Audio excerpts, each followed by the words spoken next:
Hey, good morning, folks. Right, the start of yet another week and another artwork for my Artsy Lockdown. Yes, we're staying at the coast, as I had mentioned in my post yesterday, on Facebook, that is, and we're moving back up to Ballito tidal pool once again. Something different though, a different treatment, I'm looking to tackle something a little bit differently from last time. And of course the addition of color makes a difference too. So yeah, so anyway, let me get to it. Of course, horizon line in this piece, even though it's very indistinct in parts, but it's still there. Okay, where should we have this? I reckon about there.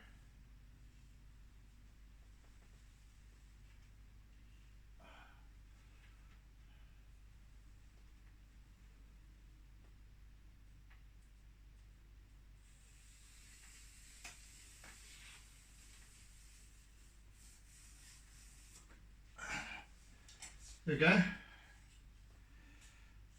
Should I leave it at that and call it art?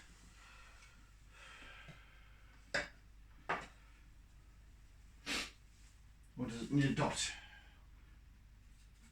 There we go. That's art. And in fact, it is. Depending on what your interpretation is, of course.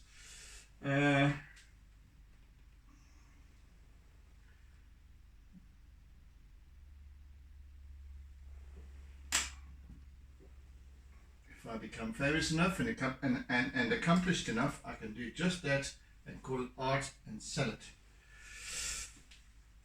It's just the way the world is, fortunately or unfortunately. Right, but I'm not going to go about doing it that way, so, well, not just yet. Anyway, alright, so we've got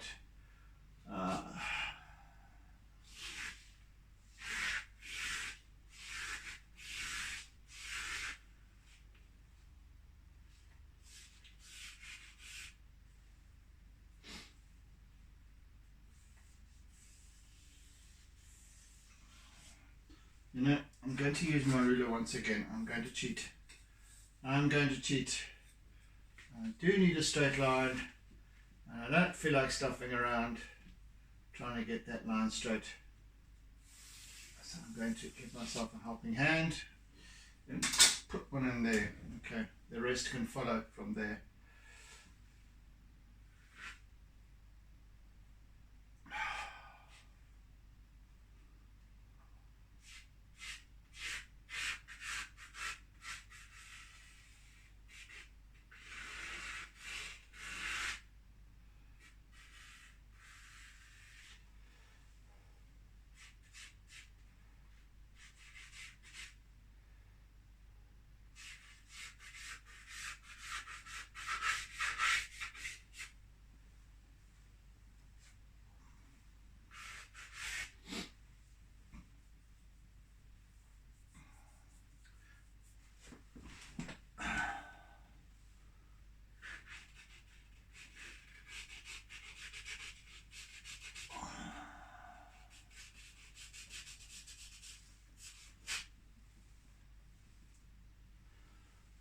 I think, since this might have an almost Andy Warhol approach to it, this piece, once it's, you'll see why once I start getting further down the road with it. Yeah. Especially his piece called Splash. I don't know.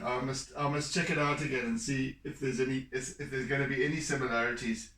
It's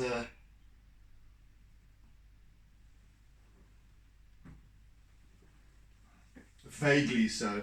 Anyway, Yeah. Right.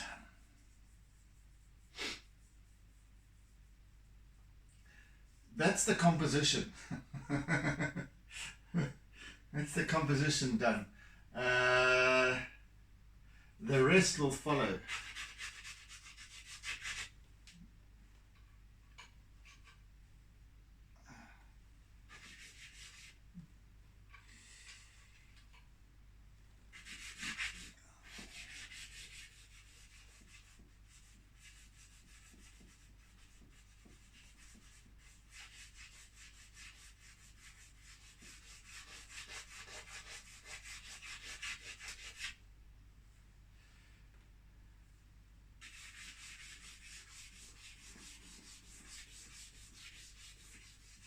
You know, these kind of pieces that I do,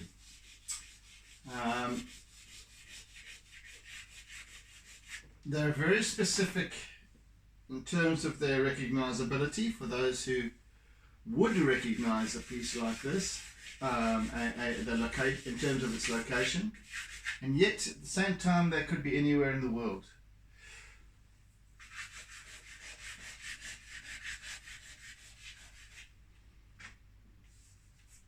Just like Andy Warhol's pieces, for example, or anybody else for that matter.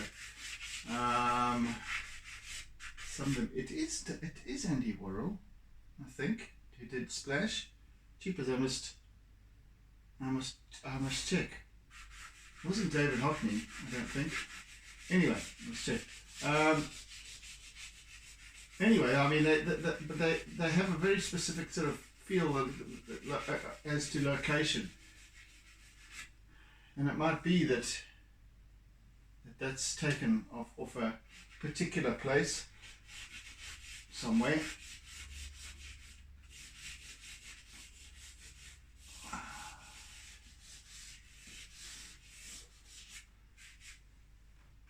Right.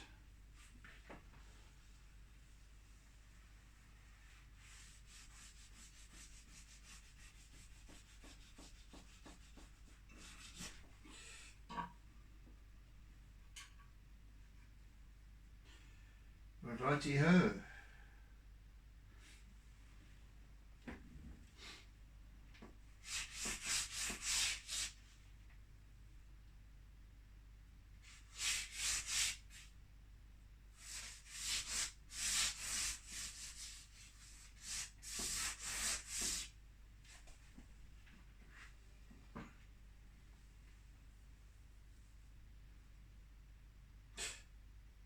So what's happening in this piece is that we have the tidal pool. Once again, we have this tidal pool, and the wall runs down there, and the end wall facing the seaside. Well, the sea comes around this way as well. The horizon's over there, and we've got this this end wall and the wall that comes back past us here. We've got the surf coming in over here, and a railing that goes on the top of this wall.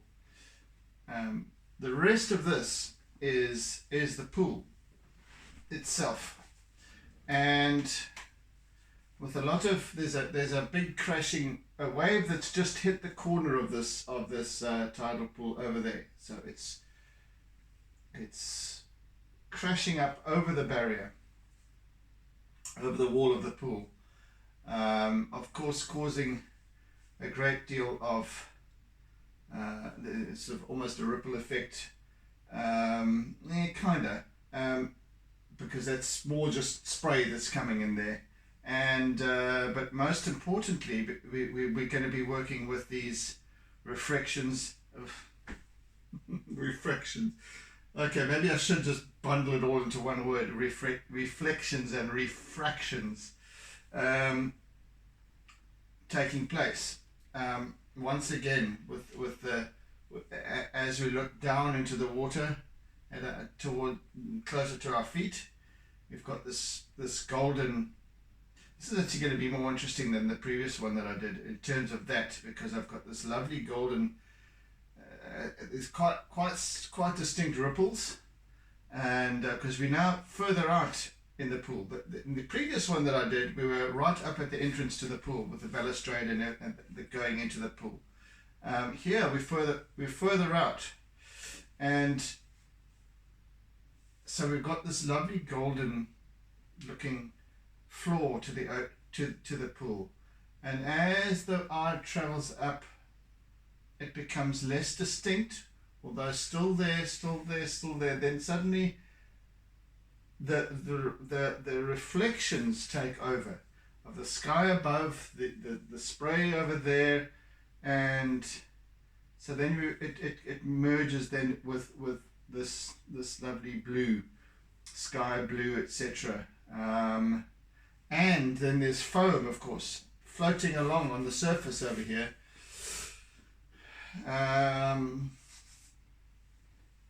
From the crashing waves that come rippling up across over the wall as they charge in towards the shore. So interesting dynamics going on here with this piece.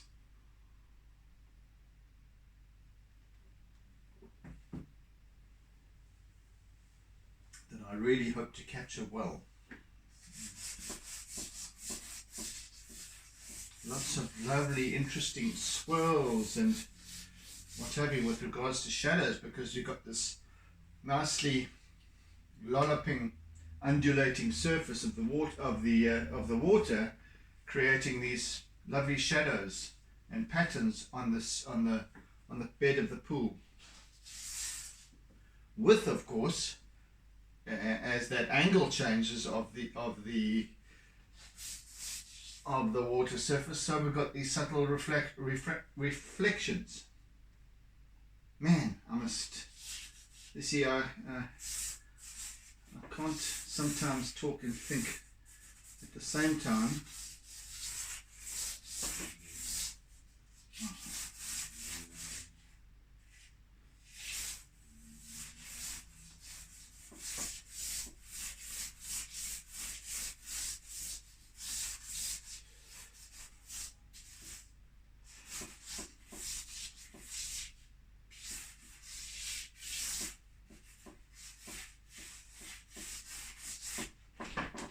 Oh, where did you go? Come here. Come hither.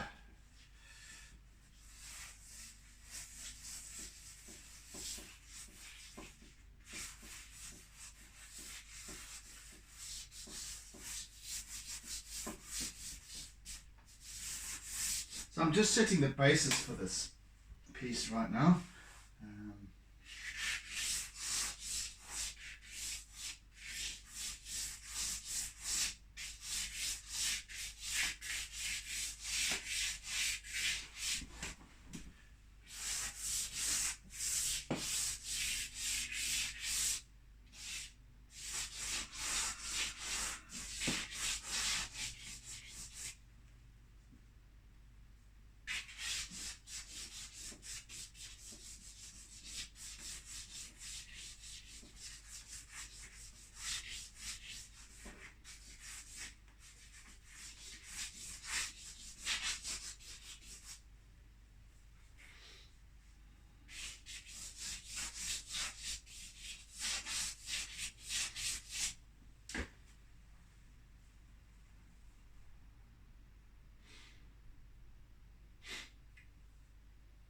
Yeah, there's a few dynamics to this. Very interesting. That once again they aren't initially apparent. So you don't really take much notice of them. But they are there now that I start to really pay attention again to these the different dimensions that are happening with this piece. So we've got if you can imagine, we've got this activity of the waves that come in and crash over the barrier, and they cause that sort of stone in the pond kind of effect, ripple effect. And those ripples kind of spread out like this in a sort of almost in a ring, but if you can imagine the circle goes way around like that.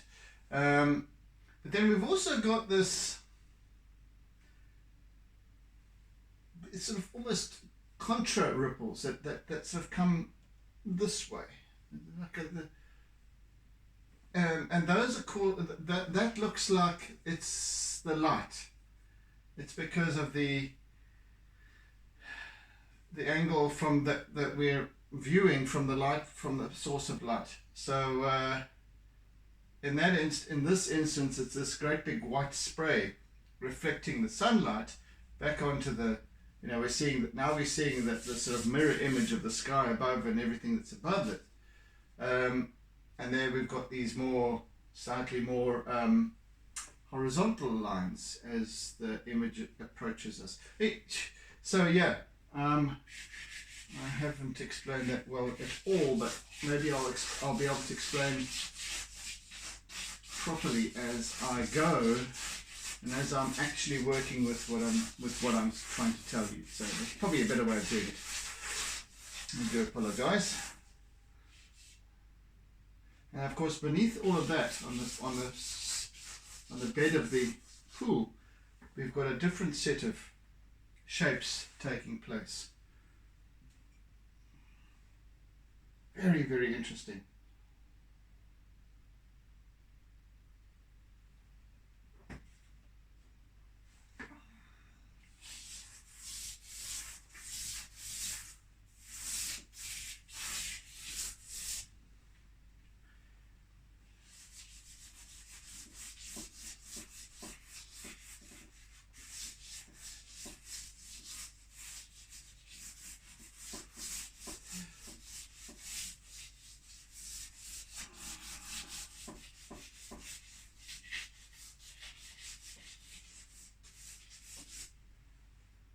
And what gave, well, no, I had been considering this for some time before. These comparisons,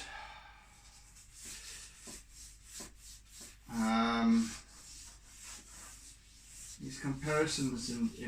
terms of observation, in terms of what we see, in terms of art and different forms of art, etc.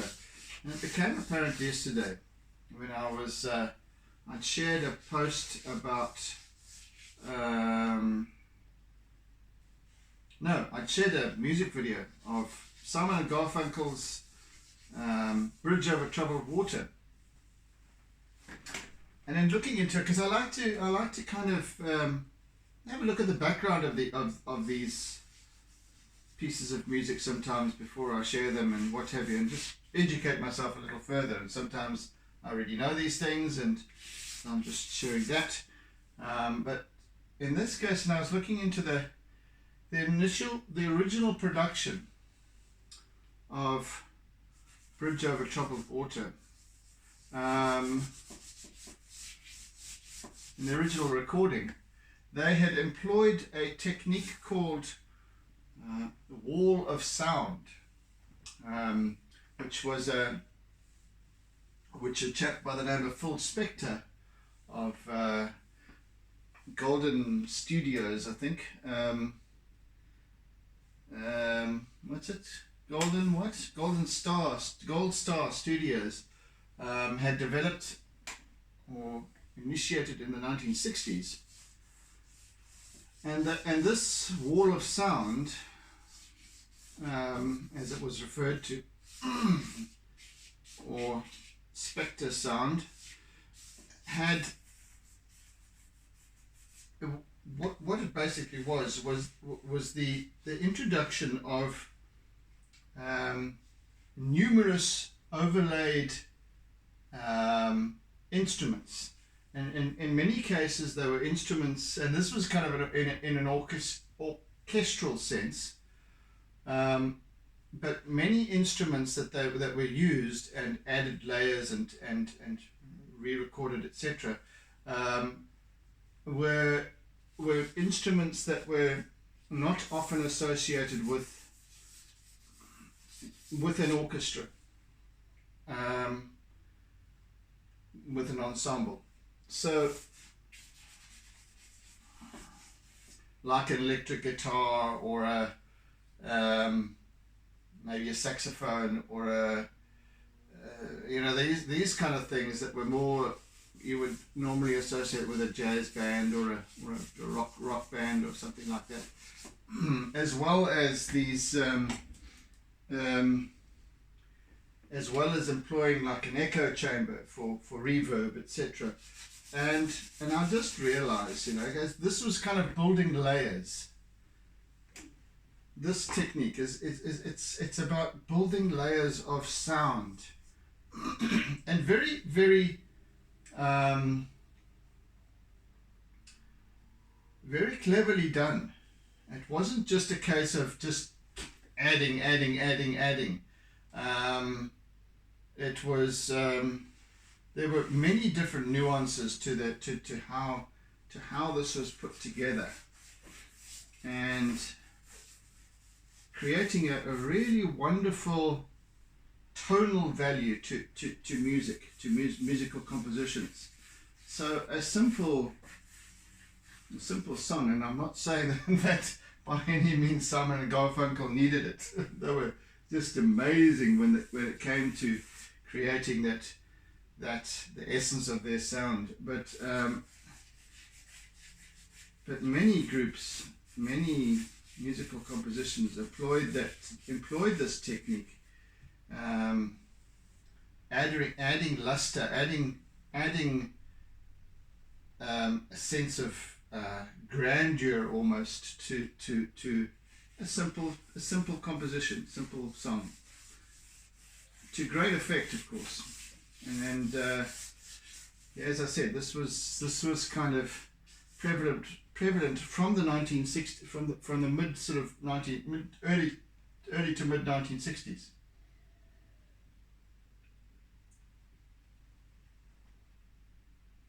Excuse me, and when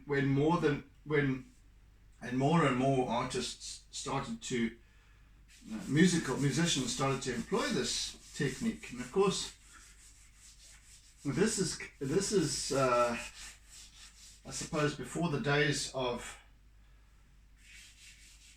when synthesizers became much more prevalent. So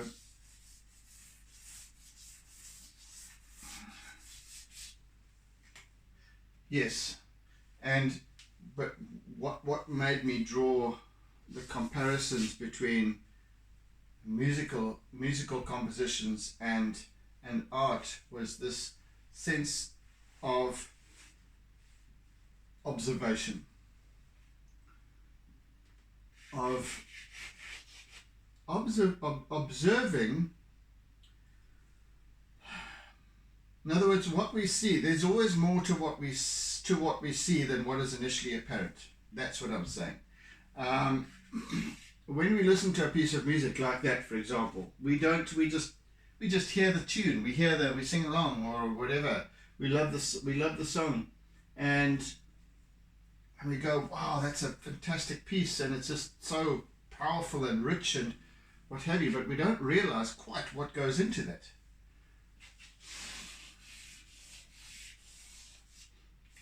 And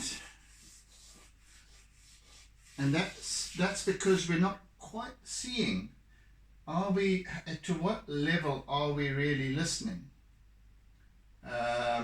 If we were to listen carefully, because each of the instruments that are used in this wall of sound are quite distinct. They're just not expected.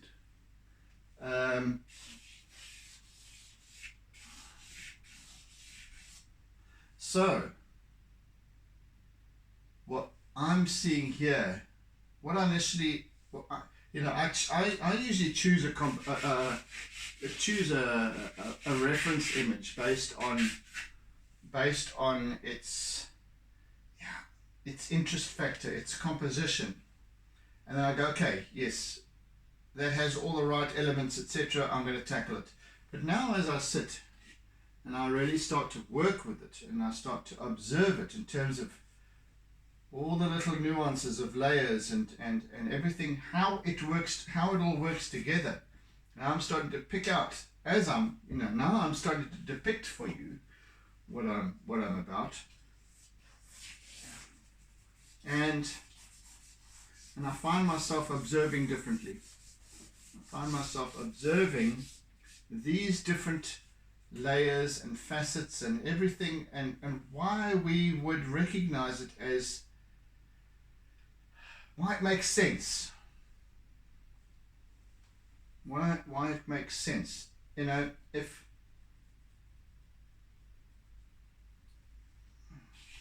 I could just make do with a couple of squiggles and swirls and what have you, light and dark and what have you over here, and maybe a bit of the foam on top and so on, and execute it that way.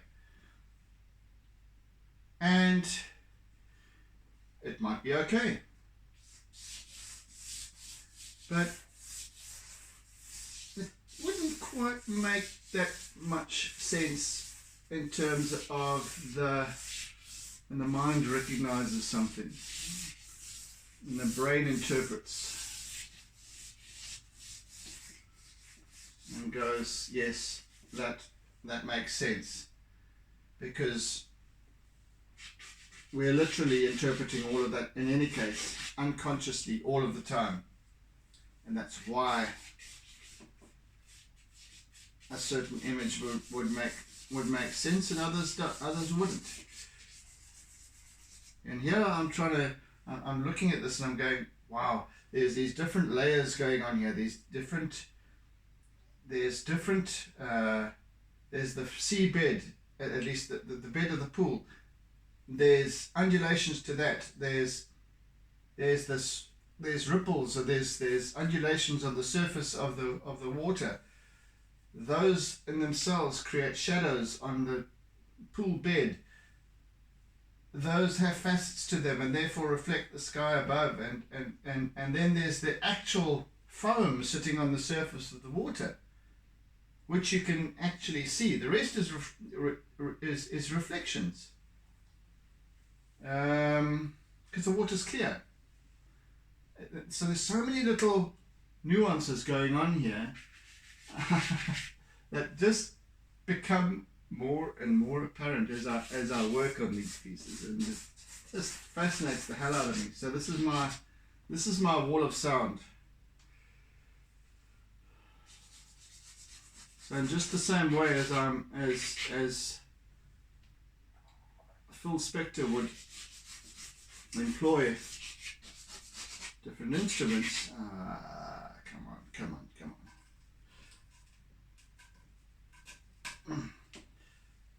So I am employing different visual techniques, I suppose, or visual interpretations.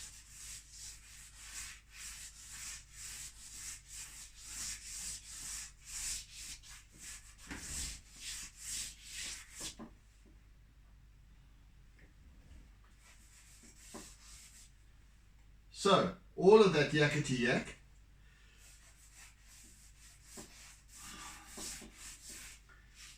now I must actually just do it.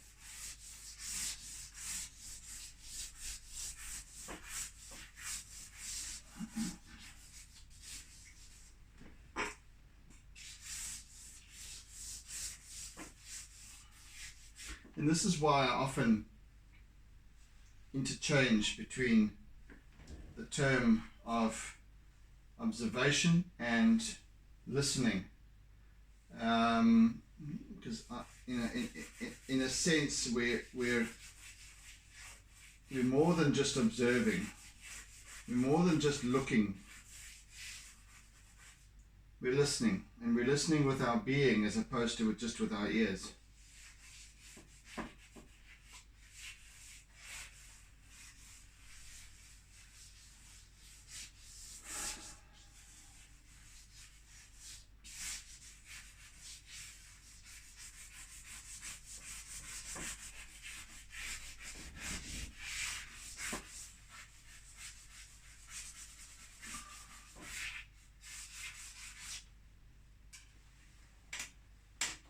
Right, let's see what we have here that I can... Hello, Kit. Mm-hmm.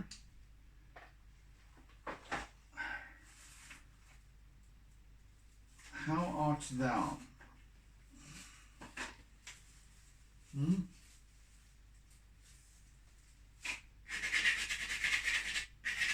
Yeah. Yes, so Kit has come to say hello. Oh God, begrudging hello. Here we go. Oh, he wants to get down. He wants to get down already. Hey, look up there. Look at the camera. Stop hanging like a... Here we go. He can't stand getting up.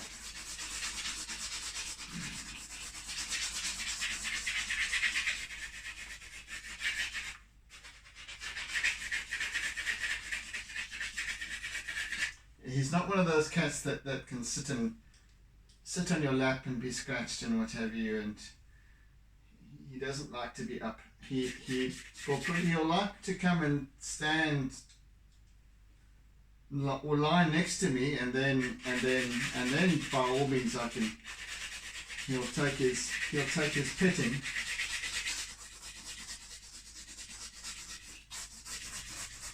But getting picked up, not for long.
What are you after there, Kit?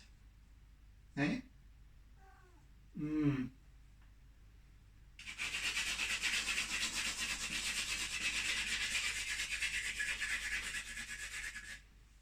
He wants to get into cupboards and things.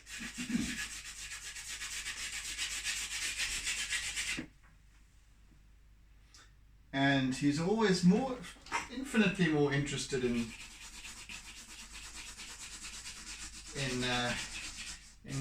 looking inside cupboards and drawers and things when I'm here. When I'm not here, he couldn't give a toss. Kit, if you bump that tripod,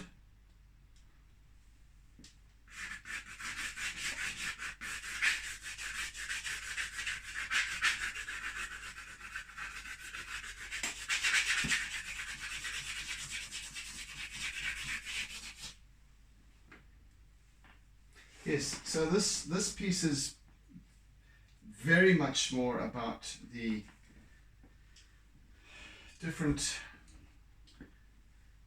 interplay of light.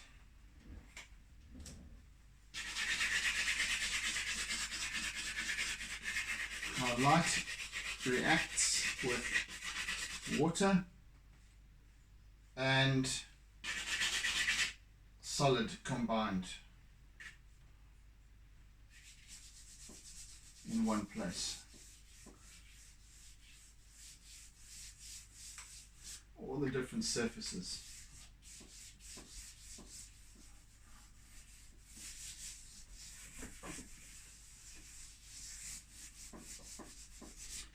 That's what I'm hoping to depict this week.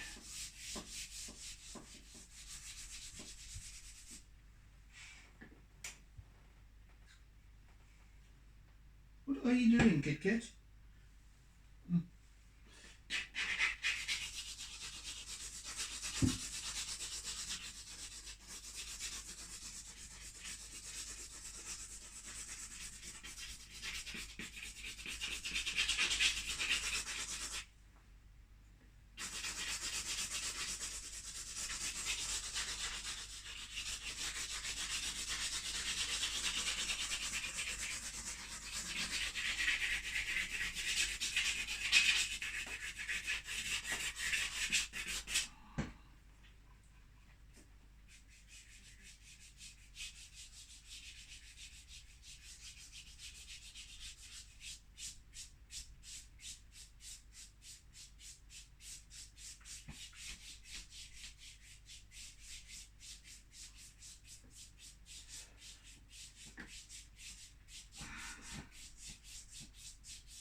Let's use a little bit of what? What is it now?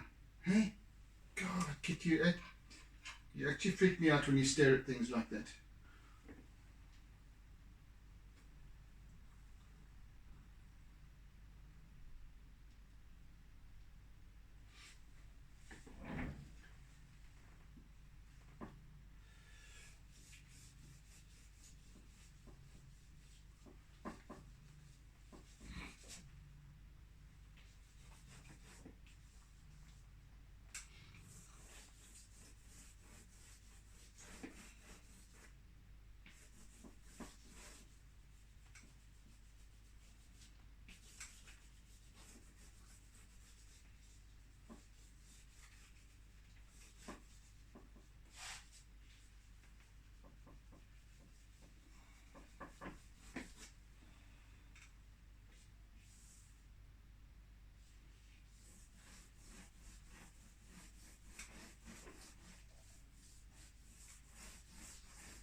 So we've got some, just trying to work up these.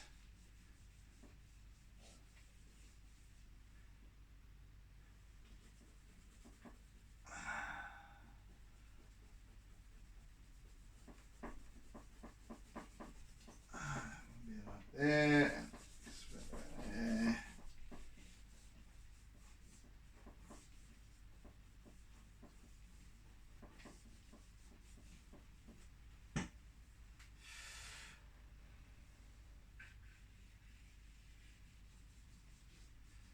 What I'm working on here is just indicating where this this sort of foamy, the foam is still floating on the, so if you can imagine, a wave is just a breaker, a roller has just passed the other side of the wall.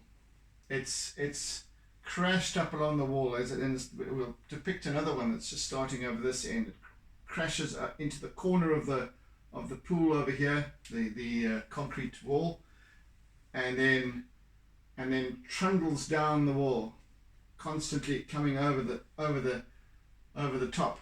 So it leaves the residual of the foam on the pool surface, which then sort of spreads out and what have you to a certain distance, and then sort of dissipates of its own accord.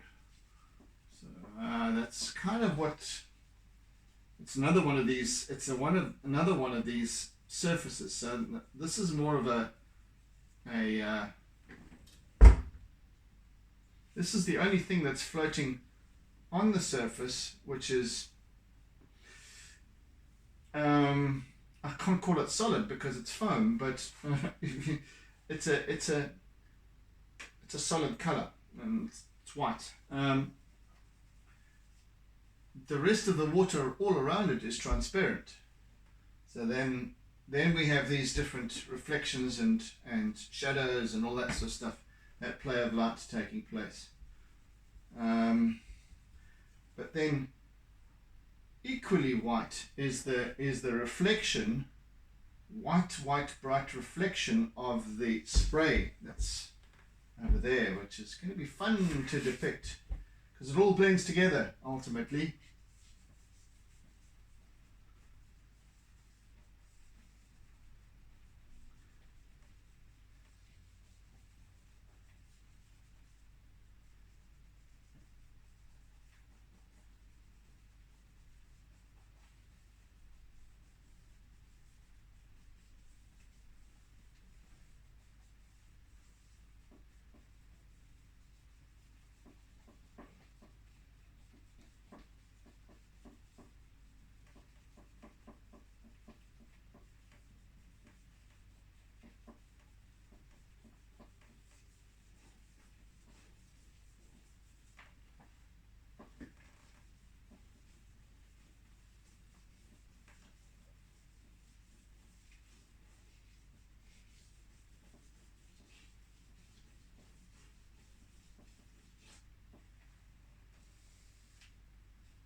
Yeah, there's some very interesting things. Kit Kat, buddy, you don't have to get messing with things. Hey, come on.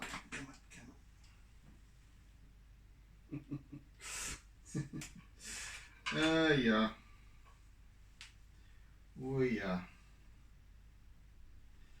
Let's just take this off.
course, even the foamy surface is following the undulations of the water surface, so it has its own little set of shadows and what have you as well.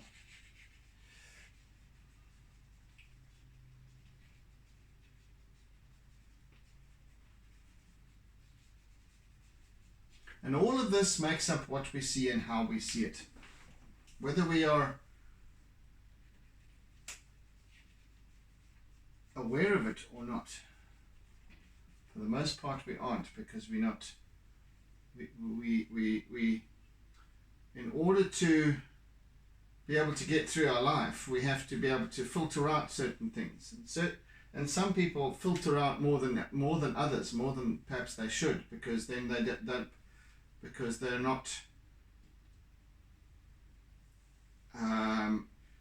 they don't listen as effectively as others. And this is not necessarily by choice, although it can be.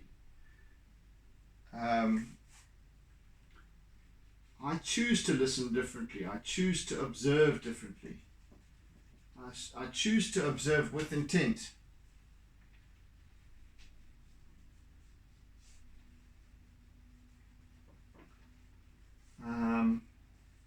And even if it might be sporadic, much like meditating. When we meditate, we're only likely to be able to drop into that absolute emptiness for a few seconds at a time.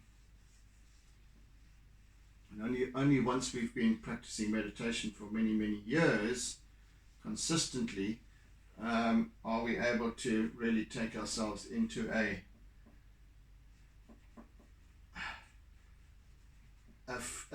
true place of emptiness. But that's, for the most part, for most of us, is not possible, because we allow other interruptions and what have you to take over. And it's the same as what we do all the time. We're constantly having these distractions, so we can't really apply ourselves to what is. I'm going off on a tangent, which I shouldn't really now. So let me just stick to as much as I possibly can to what's going on here. I need to kind of sometimes explain what I mean.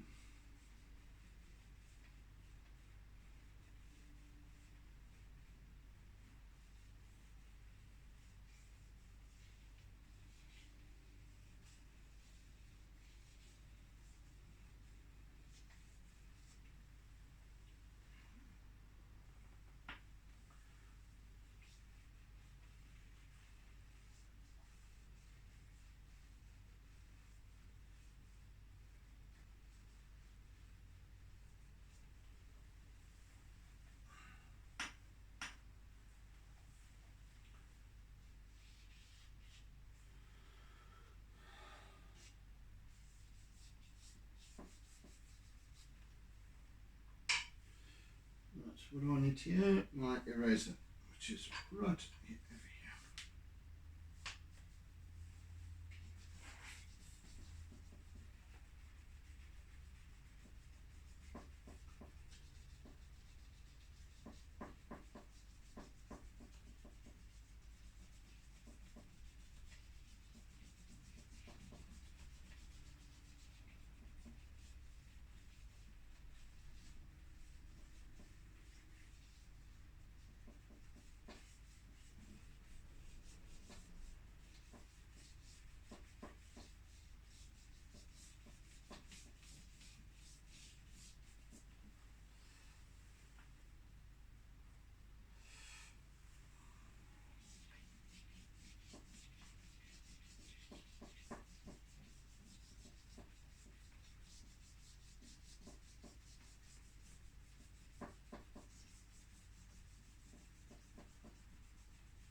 Gosh, I absolutely detest this tapping business. I must actually stick some little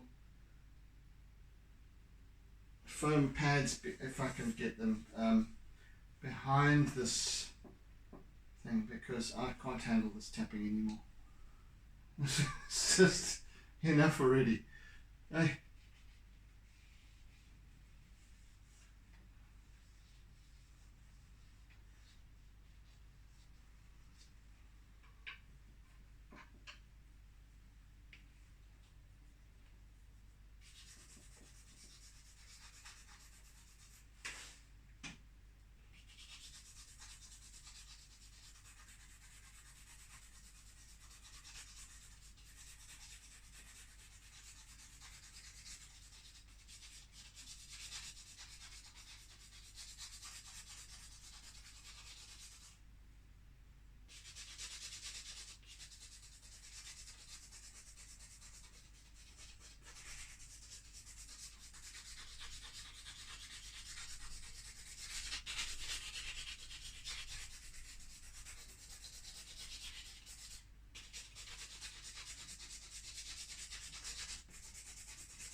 Right.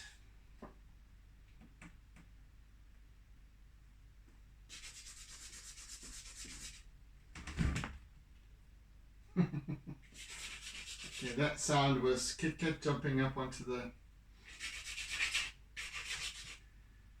plastic containers in the corner so that he can lie there and survey the surrounds.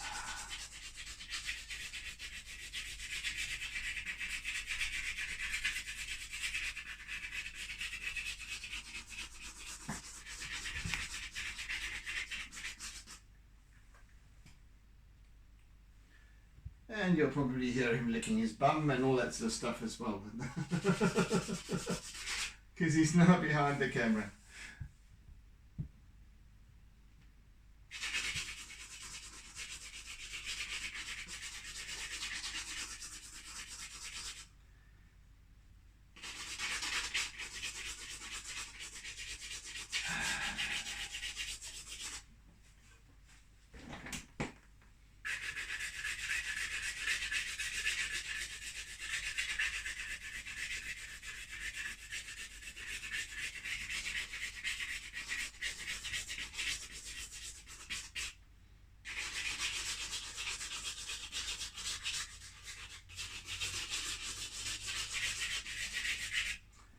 So what I'm doing here is just is just setting the, obviously setting the composition, as I do with every week, in the first session to every piece. Start with the composition as well as some of the contrast and light and shade, etc. Essential elements that comprise the piece.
my obsession with working completely to the edge of the page.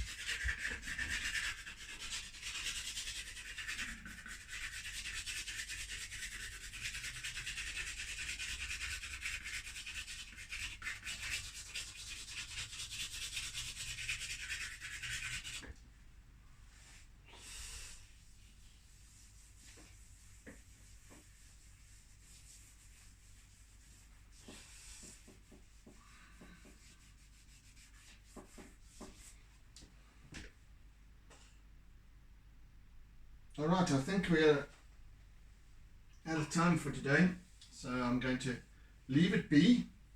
I have the composition in place. It's quite happy with where it's going. So I shall work a little further tomorrow. See it unfold a little more. Maybe I'll add a little bit of color tomorrow, I think, just to start getting the ball rolling there. And yeah, should be interesting. Indeed. Anyway, so thank you for joining, people, and thank you for sharing, thank you for caring, thank you for engaging with me, of course, as well. I always appreciate that, more than anything, in fact. So yeah, I shall bid you a very good day, and oodling oodles of toodles. Catch you again tomorrow on the tube, and in the meantime, do have a fantastic day further, and yeah, catch you soon. All right, bye people, and don't ever forget to doodle.